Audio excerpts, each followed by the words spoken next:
Irang Asida Leikhidaba Meeoi chani kunmathoi manungda chama taramari ex Gratia Pikhre. Meetop ex Gratia Piba Leite HAINA Chief Minister BIREN House THAMKHRE. Wafam masing asigi Manipur Legislative Assembly mifamgi question award suknu asigi MLA K Ranjit na pukhalakpa star question namagi baukhum oina Chief Minister BIREN House thamkhibane. MLA K Ranjit ki wahangi paukhum piraduna Chief Minister BIREN hai Hauzik lamdam masida thokliba Irang Asida hauzik fawuda punna Meeoi chani kunmathoi leikhidre. Masigi manungda nupi kun namadi angang nipan yaure. Apunba leikhidaba sing asigi manungda chama marifudara nipandi michamne. Leikhidaba sing asigi manungda Meeoi chama taramari ki ex Gratia lengakna Pikhre. Leikhidaba sing asigi manungda thawaina pontha pikhraba security personnel singda ex Gratia gi senpham masi khara hena pi. Micham singdana Meeoi amada lupa lakh tara ki senpham pire. Ex Gratia gi senpham masi ningthina verification chatharaba matungda pigane. Meetop ex Gratia Piba gi wafam leite. Wadhauriba sing gi vetsu verification toraba matungda pithoknaba thaurang paikhatli haina Chief Minister BIREN House thamkhe. Wahang adugi supplementary wahang oina haukiba chahi kumja lisingani kulumdoige me kunipanda suknuda kuki khulai paiba singna chatharakhiba attack ta thiba khangdana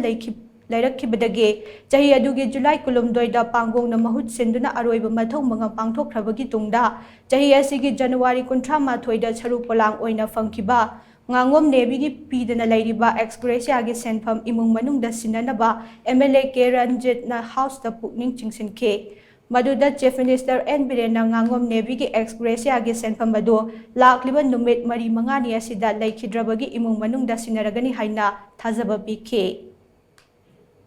jiba laibuk chiba thudokse leigirisi chani gi kunga matho be manungda khoi gi sum aming matha kari do hek mayamda nungai tabadagi table do thamjada bani hangang hari to sahi below 18 years angang sing ne yamba aduga mana zike ex Gratia gi matang do khoi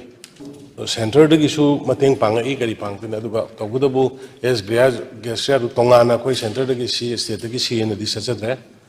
ona khoi gi sida leiri basi mai gi case tu gi matungina yenga ka suppose police ki am ngai ta ba keno singda khoi sometimes khara hena piba yawe aduga in general da di 10 sida de loina sa adumaina toroga khoi pijari aduga ji wala hori ba singdo khoi yaringai awaba laibuk chiba thogdok da tawgi ba ngaktanina khoi yam thuna pithong loina hona jage na sa mai thamjik angang du gi yam ngai ta bani magi leirame ba khorom ba thengari ba mem magi GSC gi do honorable member na phone to bi rakta torokan GSC member singu laga I onare aina so assurance to gi bani tuba matam ba tawgina DC dagi I just within 4-5 days dai kano tongna mai to